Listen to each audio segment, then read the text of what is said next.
Welcome to Caregiving Club On Air. This podcast is dedicated to the millions of family caregivers who want wellness tips and self-care solutions, who seek expert advice, and who want news about healthy aging and how to create well home design in our forever homes.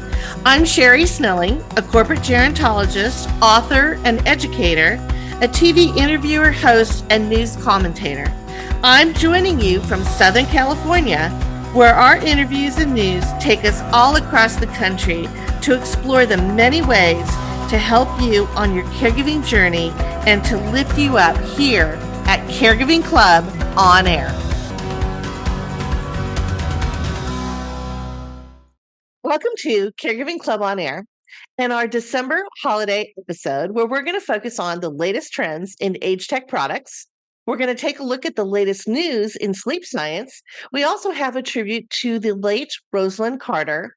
We're going to give you some highlights from our third annual holiday gift guide. And we're going to end the episode with the life lessons learned from George Bailey from It's a Wonderful Life.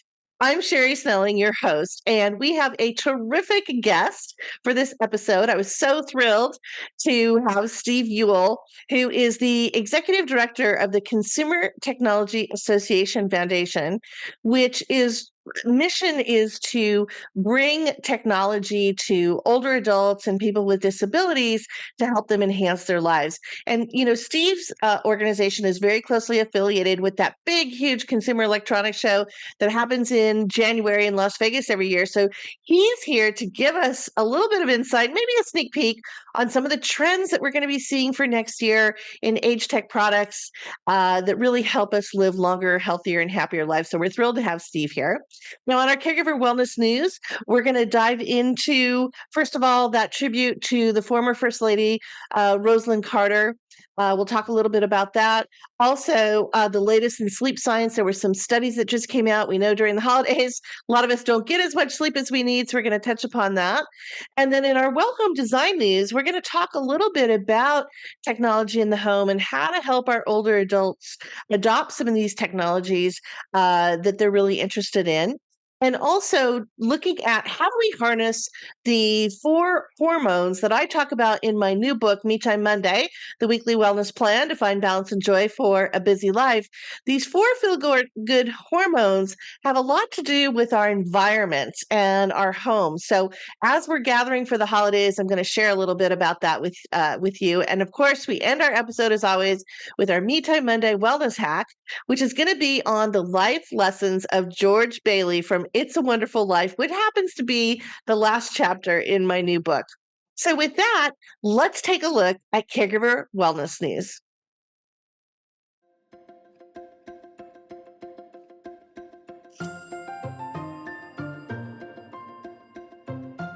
So for Caregiver Wellness News, I wanted to first start with a tribute to the former First Lady, Rosalynn Carter, who we recently lost on November 19th at the age of 96.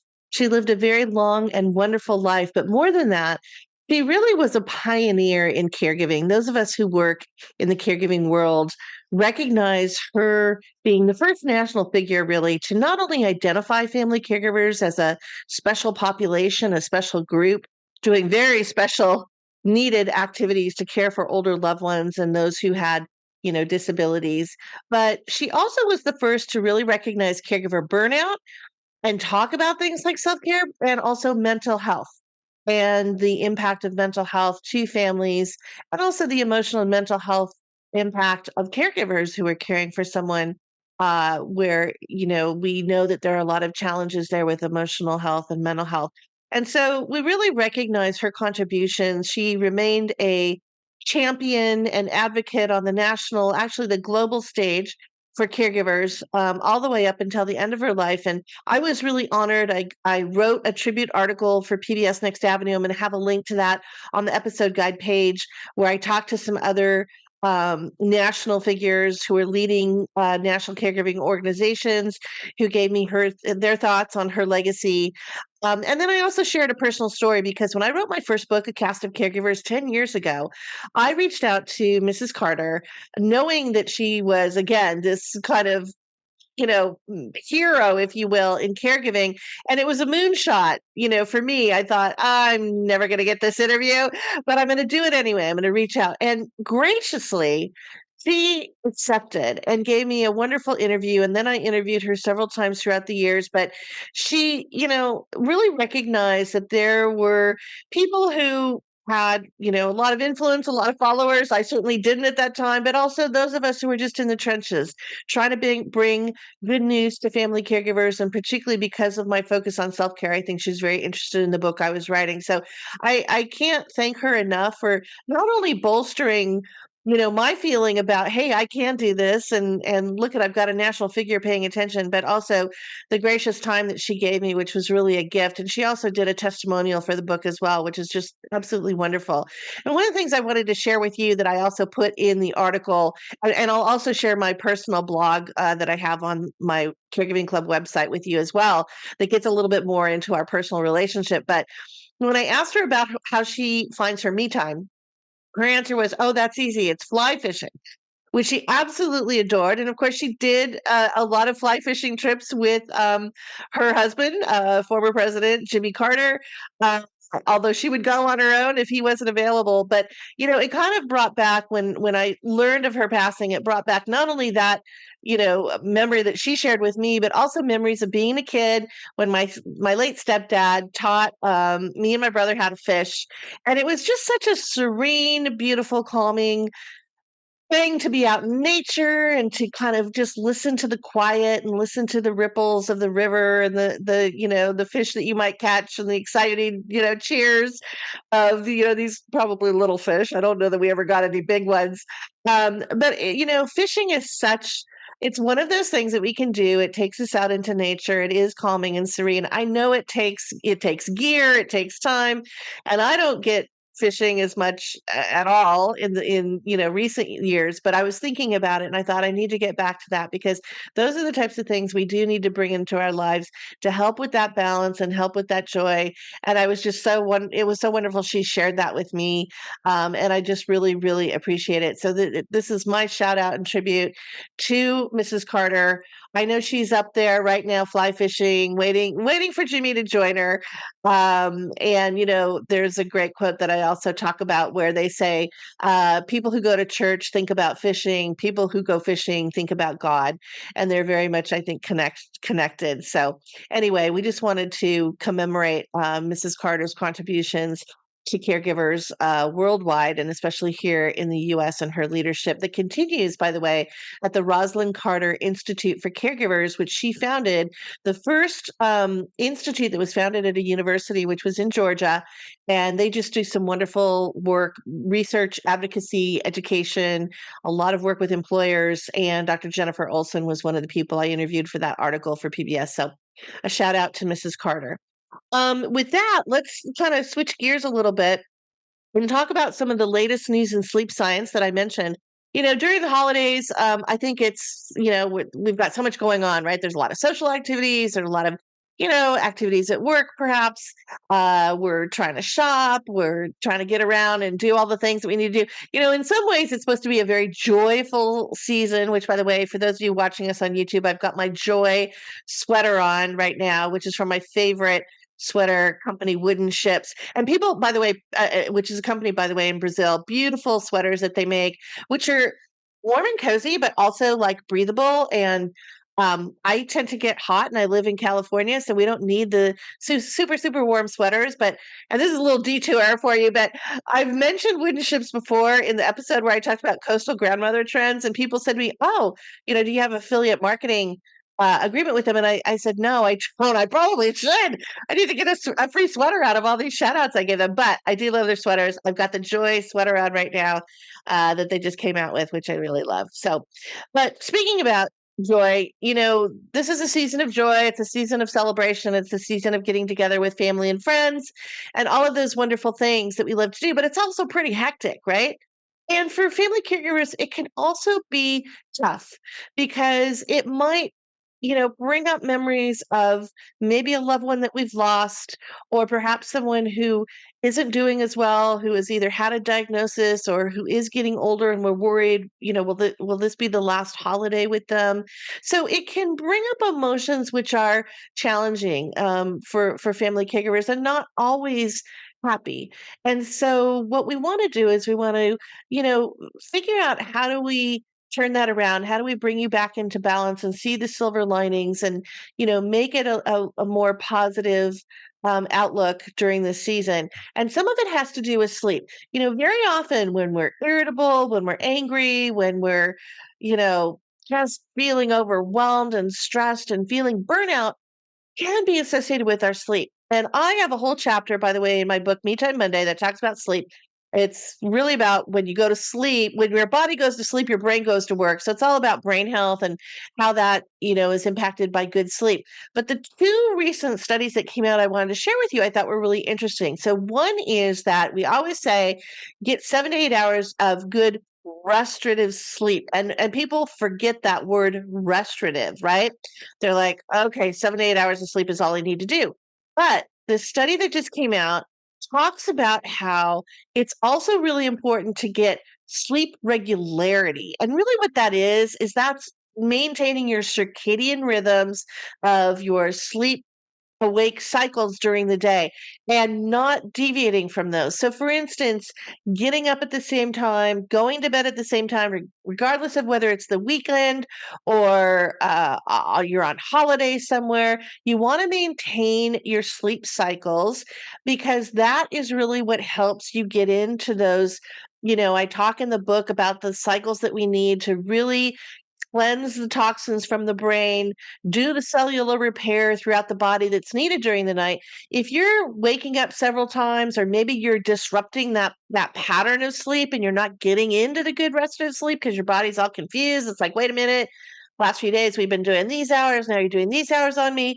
It becomes really, really important that we maintain those. And so what this study showed is, yes, we're still going to say number one is 7 to 8 hours of good restorative sleep. However, it has to be restorative. You have to get into the cycles. If you're awakening a lot, it's not good. It's better to get 6 hours and stay into that consistent cycle. Although we don't recommend you decreasing your hours, but you get what I'm telling you. It's the combination of the hours plus the regularity. Now, something else that I found really interesting, and I'm going to go to my notes here.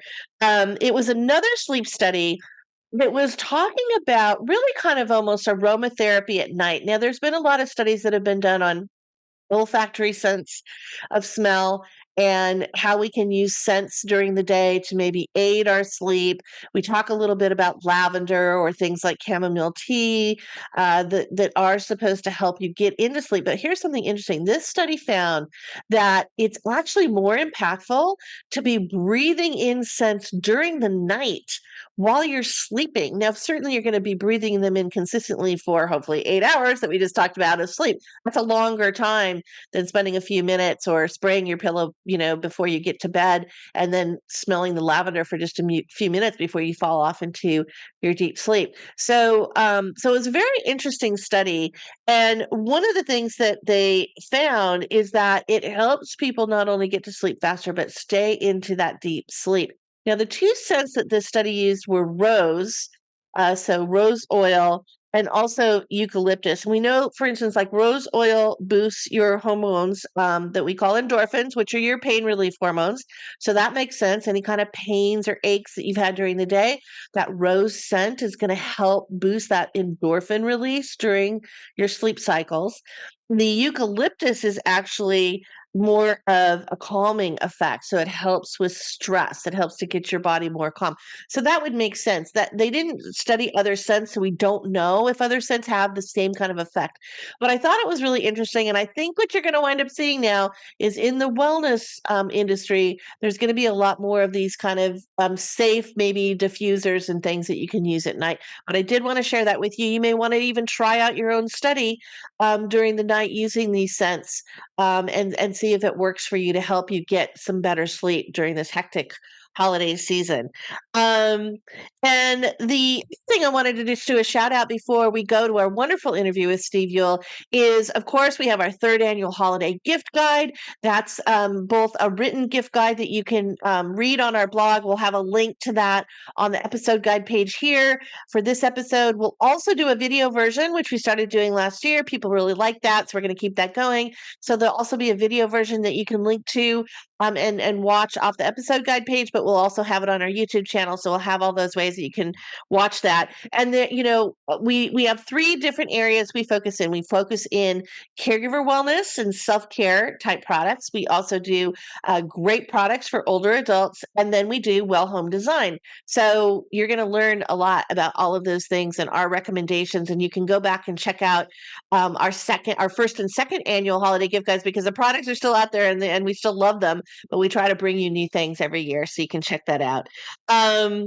And so with that, I am going to go into this wonderful interview with Steve Ewell of the Consumer Technology Association Foundation.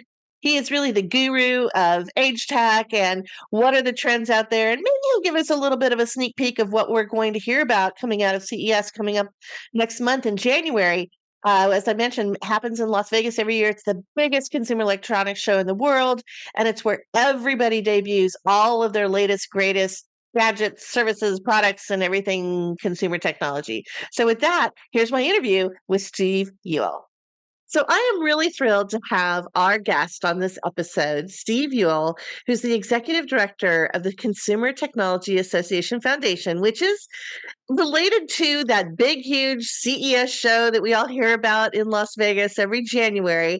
And Steve is going to share with us a lot of insights into the trends in age tech. What are some of the products and things that are out there that are going to help us be better caregivers and care for our older loved ones? So, Steve, welcome to Caregiving Club On Air.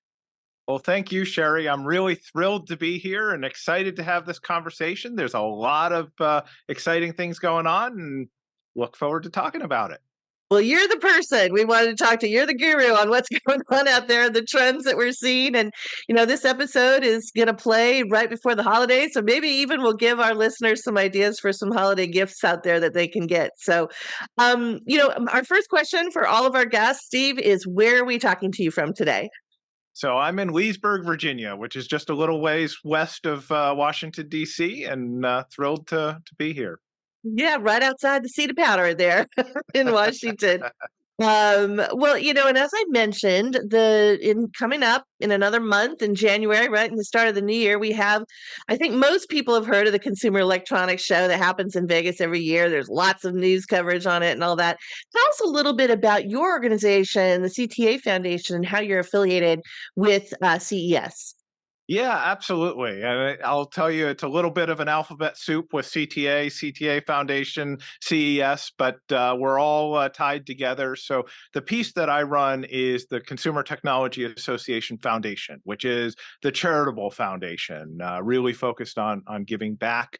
But we're tied to the Consumer Technology Association, which is the trade association. They represent about 1,300 technology companies. That's everything from the big global brands that everyone recognizes, the Sony, Samsungs, Apples, LGs of the world, to actually about 80% of their members are small businesses. So that could be a startup creating a new technology. That could be the installer who comes and puts in your, home theater system or makes your home a little bit more age friendly. So it's a wide range of different technology companies that come together and work with the association. And then the association runs the trade show, CES, which is, it is a trade show. So it is focused on people in the industry and the media that covers the industry. But we expect this year about 130,000 people coming together in Las Vegas with technology ranging from your TVs and phones and other devices along those lines to digital health has been growing massively over the years. vehicle technology. We're now one of the largest vehicle shows in the world, in addition to being a broader consumer technology show. And really, you name a piece of technology and it seems to have a presence out there at CES. But that's the opportunity for us to bring people together from around the industry to talk about, what's working, what's not working, what are some of the things that we're going to be seeing coming out in the next year or next couple years. And yeah, it's really just to me, it's kind of the opportunity to see such amazing innovation and work going on. And then, yeah, our foundation we launched just about 11 years ago as a way to give back on behalf of the industry. And when we did it, we looked around at where to focus and have the biggest impact. And we realized there were two growing demographics that we thought that technology could make a really significant difference with, but they were often overlooked in this area, and that was older adults and people with disabilities. So we've, over the last 11 years, spent a lot of time and effort focusing on how can technology help improve the lives of older adults and people with disabilities. We do that through three kind of core pillar activities of our work. One is convening. It's bringing those key people together to have the discussions about what's working, what's not. And that's where, I know I've had some opportunities to engage with you over the years, but really finding all those key stakeholders out there to build those conversations. We do a lot of work around innovation. And I know I'll have a chance to talk a little bit more about some of the things coming up at CES, but things like our pitch competition, and we do a big Eureka Park challenge and other things along those lines, recognizing the real innovations that are, the companies that are really doing work in this space well, but also being that little bit of a carrot to draw the other companies in to recognize the opportunities that they have for addressing these populations. And the last is we are a charitable foundation that does fund nonprofits all over the country that are using technology to serve these populations. So, there's a little bit of work with some great nonprofits all over the country. Well, there's a lot going on there, obviously, and a lot of work that I know that you're heading up for CTA along with CES. And Steve, I don't know if we've talked about this, but way back, probably I would say at least 12 years ago, I actually did a little mini conference within CES called the Silver Summit. I think that got wrapped into the digital health, and really, you guys have been at the intersection of technology and health for a long time now, and you've been identifying the needs of older adults and what's out there. I'm fascinated, by the way, with the auto makers. I was just reading some wellness reports, and one was talking about using aromatherapy to help babies actually to sleep better in the back seat. And I was thinking that's going to be interesting, putting the babies to sleep, but not mom, the driver, I guess. But anyway, getting into some of the things that, we're seeing now, but also maybe are trending for the future. Maybe they're getting more popular because we do have older adults really embracing more technology now. That myth, that older adults want to embrace technology, I think has been busted. As long as we can give good training, we know that older adults who aren't digital natives will still embrace a lot of this. But tell us kind of some of the things that you're seeing, both from those large brands that you were talking about, like Samsung and Apple and others, but also the smaller innovative startup companies. What are the trends that you're seeing? Yeah, absolutely. And one, before I dive into that, I did want to just acknowledge, yeah, it is amazing what Silver Summit led the groundwork for. It may have been a little bit early on in its time, but we see so much engagement now around this, and that is based on those early conversations of bringing people together. So yes, while Silver Summit kind of moved into the digital health summit at CES, it really, it lives on through the work that we're able to do at CES. So just want to acknowledge Yeah, you for glad to that. know that. Thank you. But yeah, we're seeing some really incredible trends. And, it's interesting to see. You have the, age tech kind of focused technologies, and those are, different tablets and devices for social connection, other solution sensor systems often for helping, caregivers monitor what's going on in the home. But I also get really excited about the broader general consumer technologies technologies that really can have an impact for older adults, their caregivers, and kind of the whole age tech ecosystem. And that's, really to me starts with the smart home system. So whether you're using, Amazon or Google or Apple or the various different ecosystems, having that kind of smart assistant as the hub for all of that, being able to talk to your home and be able to have it adjust based on your needs. So being able to say that one of their names without triggering everyone in your audience's speakers, but say their name and then adjust the thermostat. Say their name and then adjust the lighting. See who's at the front door if you have a device with a screen, and that's something that we've been seeing increasing. The smart assistants that have a screen attached to them have been rapidly growing over the last couple of years, but all of those, they may sound simple, but it really adds to your ability to control your environment and then feel more comfortable in your home. So we're seeing a lot of continued innovation in those spaces. So that is the smart lighting, that is the smart thermostats, that's the smart doorbells, other solutions along those lines. I think we are seeing, everyone wants Rosie the robot to come in and do all their chores for them and everything. Believe me, I can't wait for Rosie the robot. We're not quite there yet, but we are seeing more and more single-use robotics. So those are everything from your robot vacuum cleaners that people have had for years to seeing we've seen window washers, and we've seen others looking at different ways of doing laundry and dishwashing and other things along those lines. So I think we're going to continue to see more innovations in those spaces, as well as robots for more caregiving efforts. We do a contest I mentioned that we run each year. It's called the Eureka Park Accessibility Contest. So this is something maybe focused a little bit more on the disability side of our mission than our aging mission, but honestly, we see a lot of overlap between the two.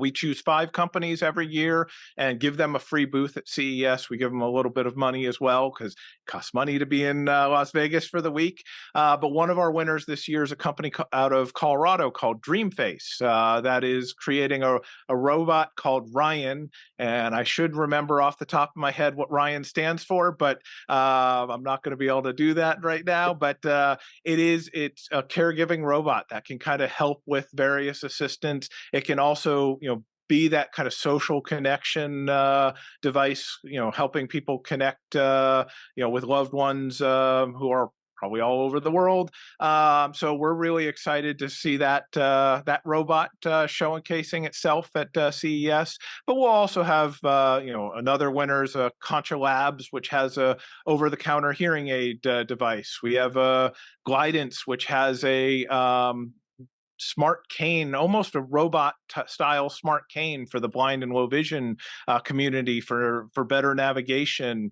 We have a device called One Court, which is actually helping blind and low vision follow sports, where you can actually feel where the ball is on a pitch or court or whatever sport you're following, really incredibly. And then there's a company called Vision Aid, which is doing kind of VR based, showcasing different types of vision impairments and helping people understand as those vision losses advance, what you need to know about the different types of technologies there, or how to better adapt to different types of vision loss. So we're really excited to see some of those startup products there on the show floor, and there'll be 5 of over 1,000 different startups that we'll have from all over the world. Well, and you mentioned robotics, and I think one of the things that you and I both know, obviously, Japan is what we call a super aging country. They're ahead of us in terms of having a much older population. They've been in robotics for a long time. I've talked to people like, for instance, at LEQ, who I know has been showcased at CES, and that's a little bit more of a companion, but using artificial intelligence too, as far as the conversations. with older adults. And then I've seen the robotics, which I think are really helpful in the lifting, because, we often see in caregiving, we see like an older wife whose husband, needs some help with transporting in and out of bed and into the bathroom or whatever. And she's really, smaller, and lifting him is really tough. So I think there's a lot of great things that we can look forward to. Some people get a little nervous about the robotic, the robots coming into the home, but I think there's definitely some ways that they're going to be able to help us out. And all of those great companies that are working on that are terrific. One of the things that I know that you and CTA and CES have really been focused on was getting the affordable over-the-counter hearing aids, which I think is called the hearables category now. Can you tell us just a little bit about that? Because a lot of our audience is worried about Alzheimer's. We know that there's a higher risk for dementia and Alzheimer's if you don't address your hearing loss. Just give us a few comments on that. Yeah, this is an area that I'm really excited for, and it's been a labor of love for many years with some of our members, with other partners, like the Hearing Loss Association and others.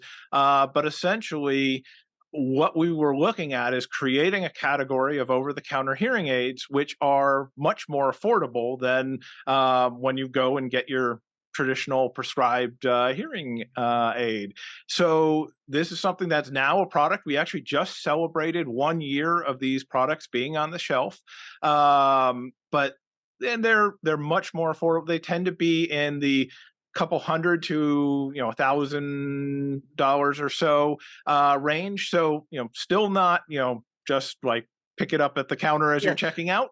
Better than 5,000, right? Which is what they were. Exactly. So that's where we see, and they're really focused on people with moderate to mild hearing loss. So that is someone who, may not be ready to say, okay, I need to embrace, I'm going to be wearing hearing aids for now. But I recognize there's various environments where when I'm in the loud restaurant or at a meeting and I can't necessarily hear what other people are saying, this is much easier for people to pick up these products and get used to wearing something like this, because that's one of the big challenges that we still see is it's the stigma of wearing hearing aids. It's interesting, it used to be the stigma of wearing glasses, and now I feel like people wear glasses just for the fashion of it.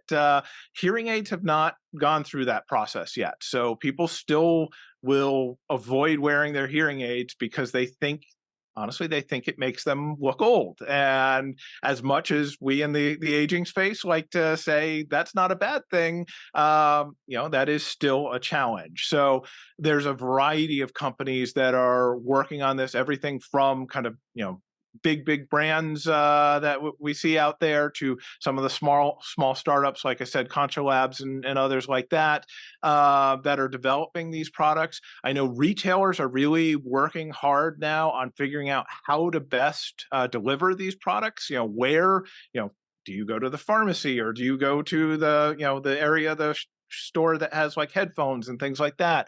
So I know there's a lot of work going on around that. But you mentioned the challenges of people who have hearing loss.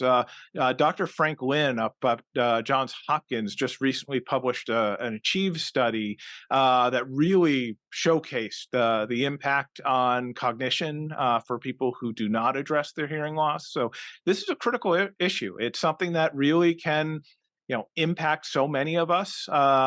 So making these devices be more affordable, more available. And then it, just like with glasses, just because you can pick up readers at the drugstore doesn't mean you don't also want to go see an ophthalmologist and get your eyes checked. Same thing here. You should still, this is a chance to kind of get in the door with these devices, but still an opportunity to then go see an audiologist, especially if your hearing loss is continuing to progress and you may need kind of the full-blown prescription hearing aids. But, having that variety of degrees, I think, is really helpful for consumer choice and just getting more people to be comfortable with these types of products. Yeah, I think you're absolutely right. And I do think because of the design now that's so tiny going into your ear, we overcome that. You have the big, I remember my grandfather had the big kind of, we call it the cauliflower ear that he used to use. So there isn't as much of that anymore. They're really small devices and very affordable, which is really great. Now, one of the things I know you've been partnering and working closely with ARP for the last many years. And I think they're going to be one of the biggest exhibitors coming up at the upcoming show in January. Tell us, can you give us a little insight as to what, ARP is going to be showcasing or what they're focused on in terms of trends for older adults? Yeah, obviously, whenever you're talking about the aging space, AARP is kind of the giant in the world, but it really showcases that the fact that they recognize that CES is the place for them to be to highlight the opportunities for technology to address the needs of their membership. And they're actually doubling the size of the booth that they had from last year, which was already a pretty significant sized booth. And I believe they're bringing out 20 startup companies that their Age Tech Collaborative has been involved in, and showcasing them throughout the week. They're also doing a variety of different content. They're sponsoring a half day of different sessions as part of kind of the main programming of CES, but then at their booth, they're going to have a small stage as well where they're going to do some additional content highlighting different programs that they're running and other speakers and partners at their booth. So I think it's really important for us to showcase the fact that organizations like AARP are at CES and doing this work. And it's an opportunity for us to bring together that, once again, it's bringing together the key stakeholders, bringing, people from all over the technology world together with those over at AARP doing work in the aging space to really address the needs of the people we're trying to serve. Yeah, absolutely. I think you're right. Bridging that gap again between the people who didn't grow up with all this technology, and I would raise my hand. I'm one of those people. But obviously, this is part of our life now, right? We have to integrate this, and while it might be a little intimidating at first, as long as you can get somebody to kind of show you, okay, this is how it works, or get a little training. I think I've seen a lot of. I worked on a rideshare research project at a medical center, and ARP Foundation gave us the grant for that. And we had 90-year-olds who wanted to learn the app for Lyft, who is the rideshare partner. So, it's not a matter of age being a barrier anymore, I think, which is really great. What are some of the other trends, other categories? You mentioned the robotics, you mentioned the smart home, which we know is important, the hearables. What about things like wearables and maybe if you can talk a little bit too, because I know a lot of older adults are very concerned about cybersecurity. So, what's happening in that area of keeping ourselves safe in our homes, but also kind of the cybersecurity and financial fraud and scams and some of those things that are going on. Yeah, absolutely. So wearables is absolutely a big topic area, and that's everything from in kind of more of the fitness. What are the bands or rings or other devices that you'd be wearing to track your steps, track any kind of exercise that you're doing, to more kind of med tech style, wearables that you can put on and just keep track of have you taken medicine at different times? Have you, are you drinking enough water and other kind of, bodily characteristics that can be measured through these various devices. So definitely in both the fitness and the wellness space, we're seeing a growth in wearables. That also kind of leads into the augmented and virtual reality space that we're continuing to see grow at the show. And that, that's some gaming and other activities along those lines. But it's interesting to see that especially with augmented reality, where you're wearing glasses, but it's not kind of fully immersing you in the virtual environment.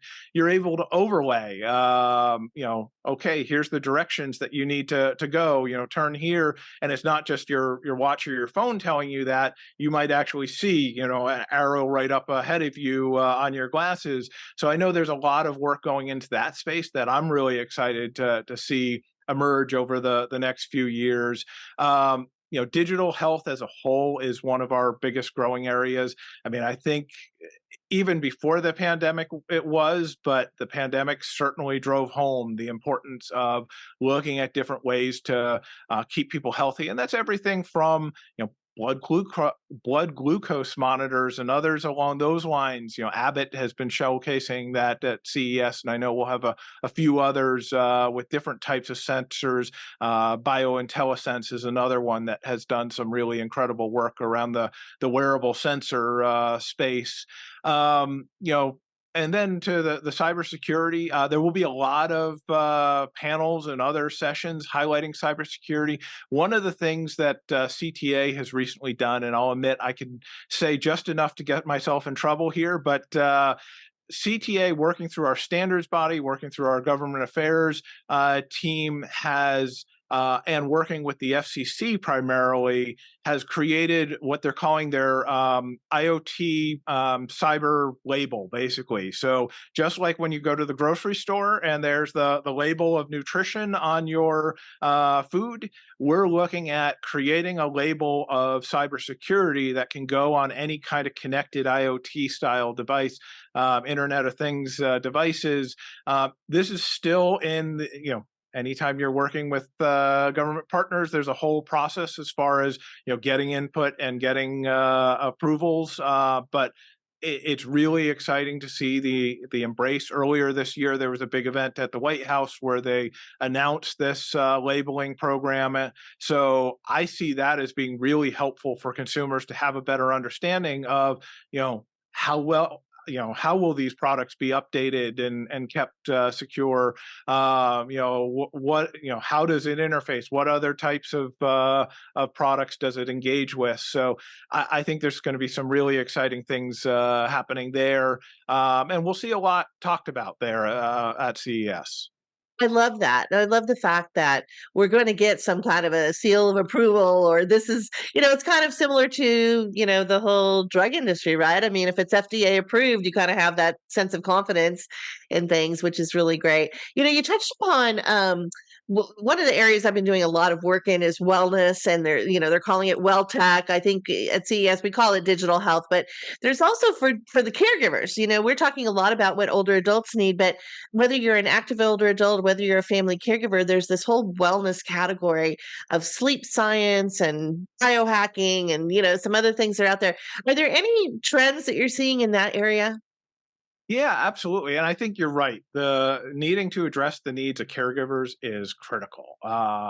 We are in a situation where there's just not enough caregivers for the aging population.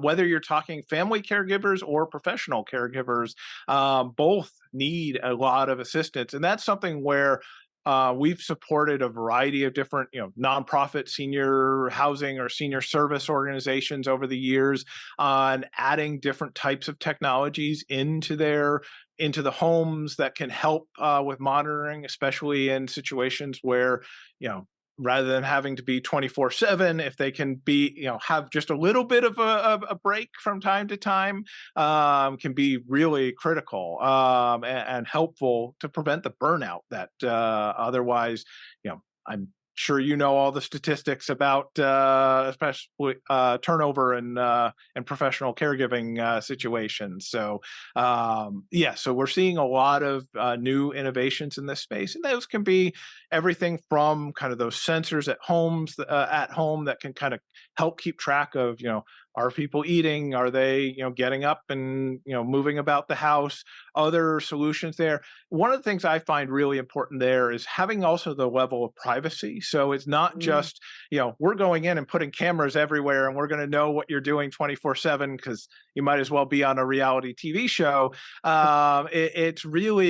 It's finding that level of privacy based on the needs of the individual and their caregivers of having that peace of mind, but also not necessarily overstepping that peace of mind, because that can be a big issue too, where we see a caregiver, son or daughter will buy a device and be like, all right, mom or dad, we're putting this up in your home, and next thing you know, like a week later, no longer works because they unplugged it, they didn't want it around, which you got to give people You're describing my situation.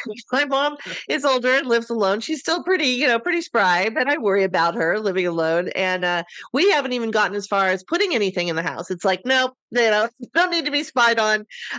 So she definitely, yeah, I think that privacy issue, you're right, is probably a big hurdle. And maybe some of the solutions that don't necessarily take a picture of the home so we're watching you walk around, in your PJs, but rather just show that there's maybe something wrong with movement or, some of the products out there that just show us that, we expect them to be in the kitchen and they're not, and, the sensors are down or whatever it happens to be. Well, we're coming up on time, Steve, and I want to ask you just one more question before we get into how people can learn more about CTA and what's going on.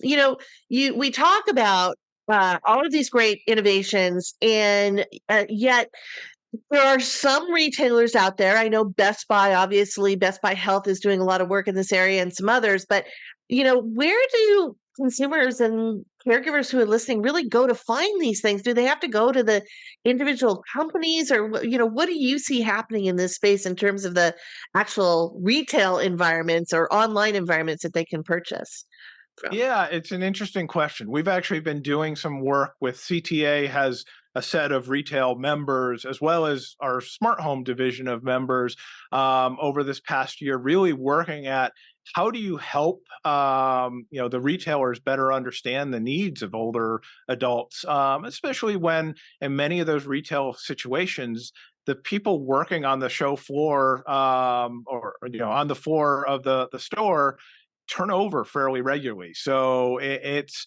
hard to say, okay, we're doing a full training on everything you need to know about older adults and giving them that information. So what we're looking at is ways to develop kind of I like to call it a cheat sheet, but basically kind of a 1 or 2 page, bullet point. Here are the main things that you just need to know as, someone comes in and mentions that they're looking for products for an older adult, or an older adult themselves comes in, to be able to ask the right questions. And that helps everyone. It helps the consumer be able to find the products that they're looking for. It helps the retailer as far as, being able to make sure they have the right products in stock, but also so they're not dealing with returns and others when if it's not the right product. And same with the technology company, as they don't want those products coming back and being returned. So they want to make sure that they're the right fit for consumers. So we are doing some more work on that space.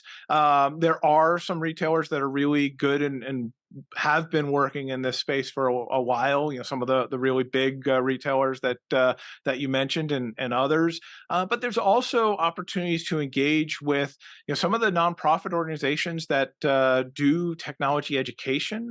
We've been working with OAT. They're now part of AARP, but the classes that they offer, both in person but also online, they can be a good source of how do you find what are some of the products that are working for others. We've done similar work with Oasis, but Community Technology Network is another one. There's a variety of different organizations all over the country that are doing some of this tech education, and they can be great resources for someone to go to and say, here's what I'm looking for based on their experiences teaching classes about different types of technology. But also their members are sharing this worked really well for me, this really didn't work for me, and so they may be great opportunities to engage with and get a sense of what might work well. Everyone's different, especially when you're talking the aging demographic. It is such a diverse population that it's hard to say, okay, you are 76 and therefore this product is the device that will work for you. Right. Unfortunately, that would make things a whole lot easier, but that's just not how things work. So it is a little bit of working with people to find out what their needs are, what the value proposition of the technology is. I mean, you were mentioning earlier the stereotype of older adults don't use technology, and what I've found is older adults will use technology if there's a good reason for them to use technology. They won't use it just for the sake of using it. Well, I shouldn't even say that, because there's really early adopters in the aging population as well. But It's really finding, what are those, challenges that someone's having and what are they trying to solve, and then what the products are. One other resource I'll say is those installer community, the people who do like, home theater installations and other solutions along those lines. They've gotten very into smart home, and many of them are getting very into age-friendly smart homes. Most of those businesses are very small businesses. They work in, it's kind of a, family run business, maybe a few other people working in kind of a smaller geographic region, but they're geniuses at just figuring out, okay, here's your problem. They know a wide variety of different types of technologies. So, okay, I think if I can plug this piece in with this piece, then we can ultimately find a solution that works for you. So it's worth reaching out to those types of businesses as well, because they may have solutions that they've done with other clients that could work for the people you're looking at. Well, and I love that you brought up, first of all, the installers. Absolutely. I think that's a great, thing for us to think about is making sure whether it, again, it's a Geek Squad or Home Advisor or one of these, groups that come in and, a lot of the organizations that do smart. But I'm so, so glad that you brought up the educational groups like Oats and ARP that are doing this because my wish list is to see in a lot of these retailers, like the Genius Bar at the Apple stores, right? Where you can come in and take classes and it's social as well as educational. And I know there's a lot of online platforms like Get Set Up and others that are doing that, but I also like the in-person kind of, bringing them into the bricks and mortar stores. Hopefully we'll keep those around for a while. But thank you for bringing that up because I think that's really great for our family caregivers to know that these types of classes are out there and you can get your loved one engaged in those and then they can really become digital experts. So Steve, it's just been wonderful talking to you and I thank you so much for your time during this busy holiday season, and you're even busier than most because you're getting ready for the big show coming up. But where can our listeners find out more about CTA and CES and some of these products and things that you're doing? Yeah, absolutely. So our websites are probably the best places to go. So ctafoundation.tech, it's .tech is our foundation. The association is just cta.tech, and the show is ces.tech. So, and you can find out all kinds of information on there. And if people have questions, there's a contact form on there as well, so they can reach out through there, and happy to see how we can be helpful. Well, great. Well, thanks for being part of our holiday episode. So happy holidays to you and your loved ones, and happy New Year, and have a great CES. Well, thank you, and same to you and your family. And I look forward to talking again soon.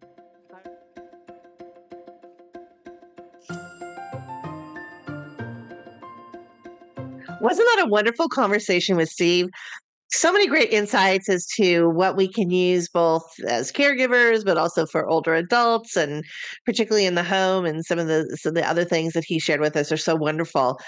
So I really appreciate that interview. Now let's go into our well home design news. And what I find really interesting that we kind of touched upon is that there's this myth, of course, with older adults, they don't embrace technology. That's becoming less so now that we have people who are in their 70s who have been using technology throughout work. They're a little bit more savvy about texting and email and some other things, as well as getting onto the internet. But, doing things like streaming services and, how to set up identity fraud and scammer blocks and some of these other things that are really critical and important, or how to, set up a smart home, all requires a little bit of help and a little bit of training. And I think that's where this is something that I saw. So I was involved in a research project actually at Keck Medicine of USC a few years ago when I worked there, and worked with a wonderful Dr. Leslie Saxon. And the whole project was around a rideshare program that we did for older medical hospital patients to do their follow-up doctor appointments. But we also offered free social activity rides using Lyft as our rideshare partner, wherever they wanted to go, whatever they wanted to do, whether it be friends or grandkids or, whatever it was. And it was a really wonderful study. So many great results came out of it, certainly a lessening of depression, an increase in social activity, which we know now loneliness, 1 in 2 American adults are lonely, according to the US Surgeon General. So this helps overcome that. Having that access to those free rides was really big. But one of the things that we found that I found really interesting is obviously you use an app for Lyft. We also had a landline phone because we knew some of the people in the study were going to be in their 80s, and we even had 5 people who were in their 90s.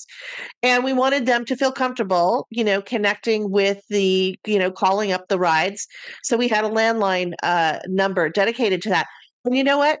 80 and 90-year-olds were like, I want to learn how to use this app. So we did training sessions with everybody, and they got really into it. They had fun during the training sessions, and then they'd call us when they hit a roadblock and couldn't figure something out. But what was really great is, and I think for everybody out there listening, it isn't age that is the block. It is just the knowledge base of being a digital native, which is what all of our Gen Z and most of our millennials and others are. Those of us who are Gen X and boomers like me, we've adopted it. And certainly older adults are adopting it as well, but they need training. They just need to get past that hump of automatically understanding how this all works and really guiding them through it. So that was a great lesson, I think, for me and for everybody is don't be shy of helping your loved ones get classes or the training or whatever they need. And we all know that there's customer service out there, and a lot of companies like Best Buy are doing better work, hiring people that really understand older adults through their customer service, through Geek Squad or the calls or whatever. But a lot of times we hesitate to make those calls. We think either we're going to have to wait too long, or we feel silly maybe asking the question. It should be simple. I should know this. So the classes are really fun because not only do the classes teach you how to use the technology, but it's also social and you're with your peers. So here's a couple things I wanted to let you know that we're seeing trending in regards to that. There's a lot of senior living communities now, and they can be active, living communities where people are over the age of 55. They can also be assisted living, where people, do need a little bit more help with daily living. But all of these places are bringing in tech experts to do tech labs or tech workshops where the residents can say, yeah, I just got an Apple Watch or a smartphone or an Amazon Echo or Google Nest Audio or whatever it is. I just got this and I don't really know how to use it. And so these classes help them set those things up. They'll do it on different products sometimes, or they'll just take questions from everybody and everybody gets to learn and listen. And maybe they don't have it yet, but they're going to get it after they learn about this. So it's a really great, helping people get past that initial hurdle who may be hesitant about technology because it's just a little intimidating, right? If we don't automatically know how to use it. Certainly, I think the other thing you can tap into are the grandkids because they are first of all, the intergenerational connections are fantastic. It's good for both the grandkids and the grandparents, as we talked about in the past. It gives grandparents a sense of, connection and relevancy. It gives grandkids a sense of, hey, I can teach somebody, some things, and I can also learn some stories, from my grandparents or whatever.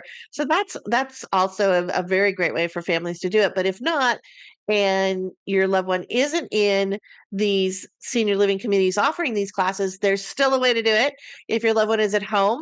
And that is through some of these online platforms. And one of the best that I really love is Get Set Up. And in fact, Lawrence Kosick, who is the co-founder of Get Set Up, was actually on our podcast. And I'm just going to check. It was season 2, episode 15.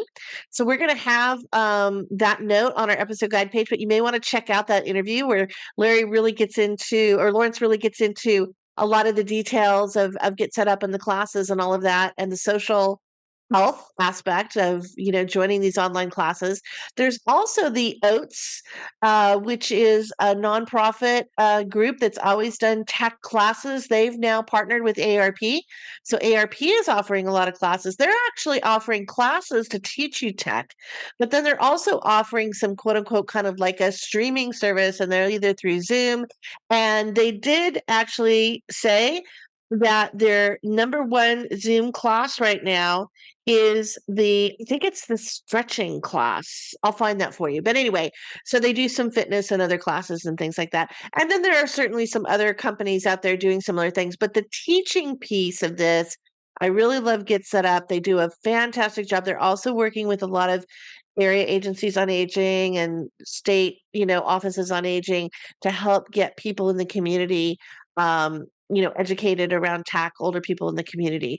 But you can also subscribe to them personally, and there's all kinds of classes. By the way, it's not just technology.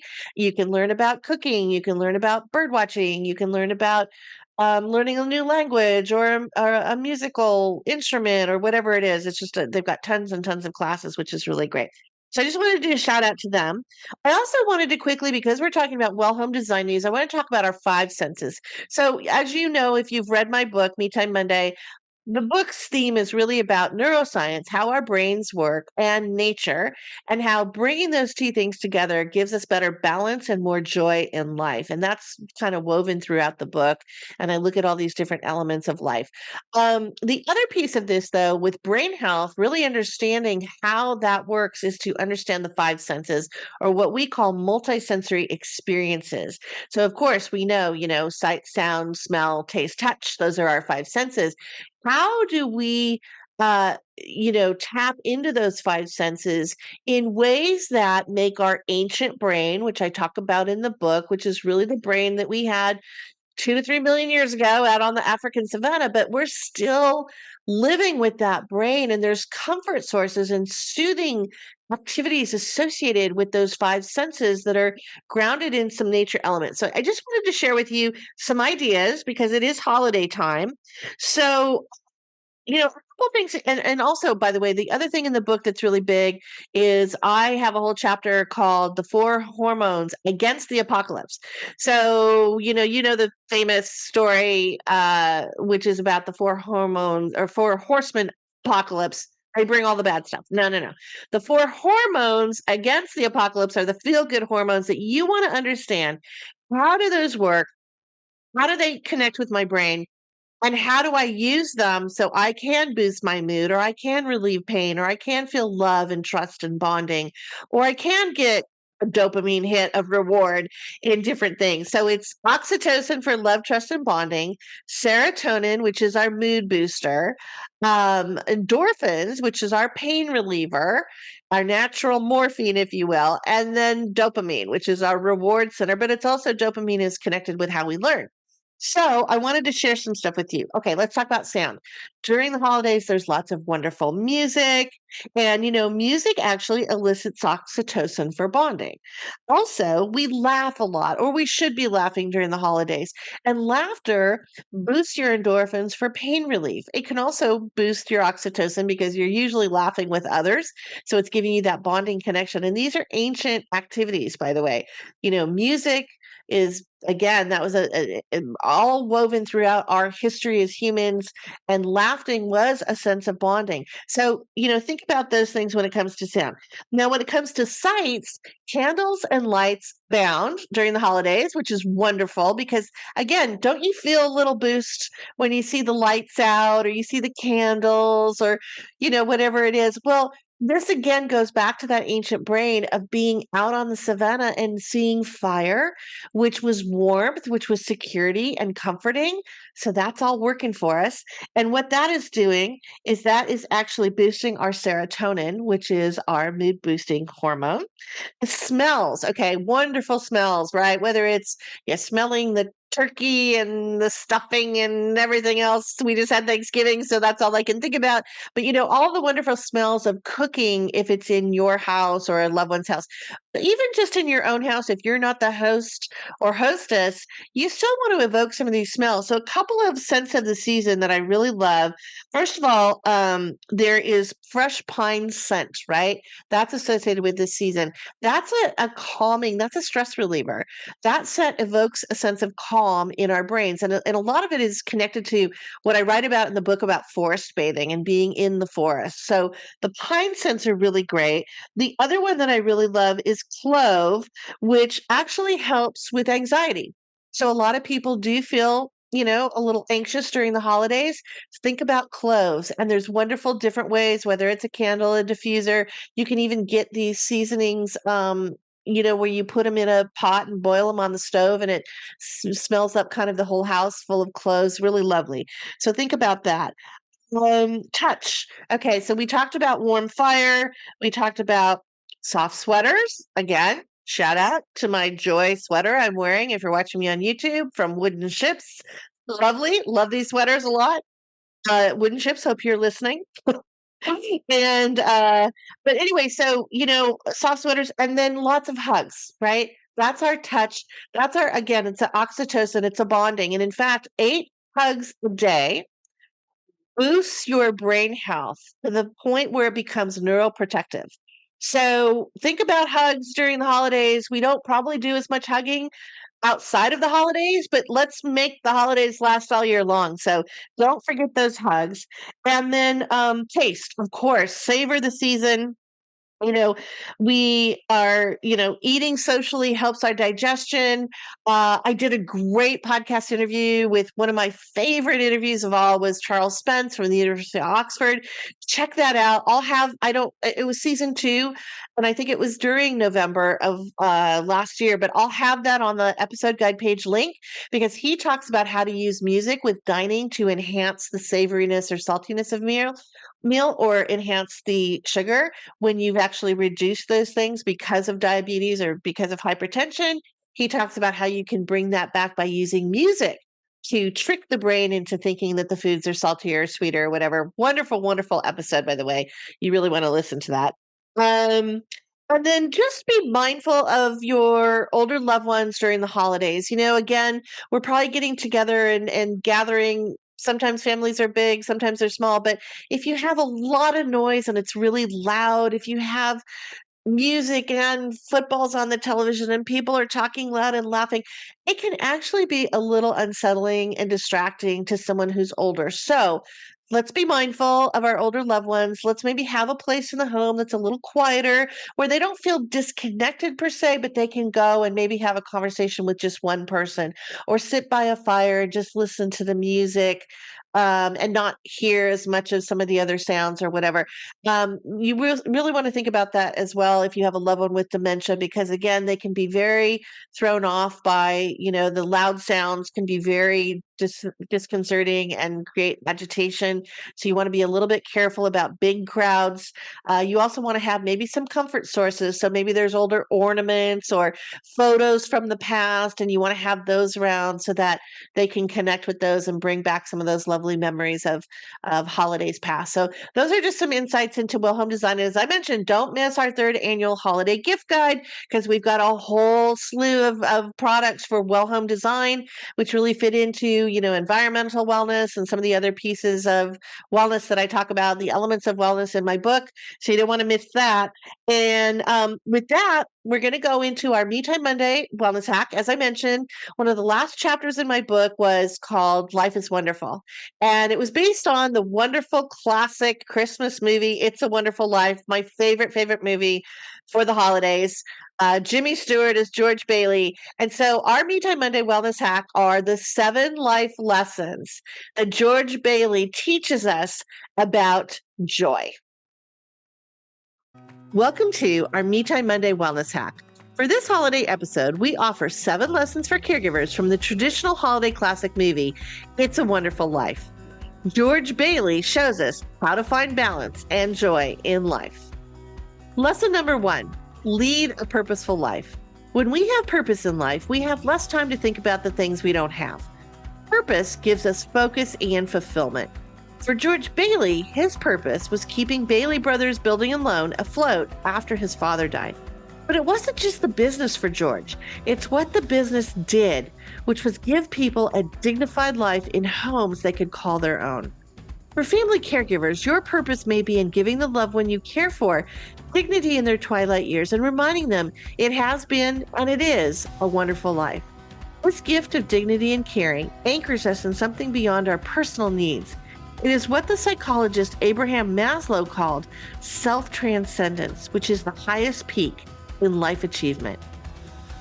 Lesson number 2, a simple life can be a happier life. Sometimes we make things more complicated than we have to. Trying to do too much or be too much doesn't bring happiness, it only brings stress. People who are optimists, where the glass is half full instead of half empty, live longer and are happier. And people who prune toxic relationships or declutter their lives to focus on the simple, important things are happier.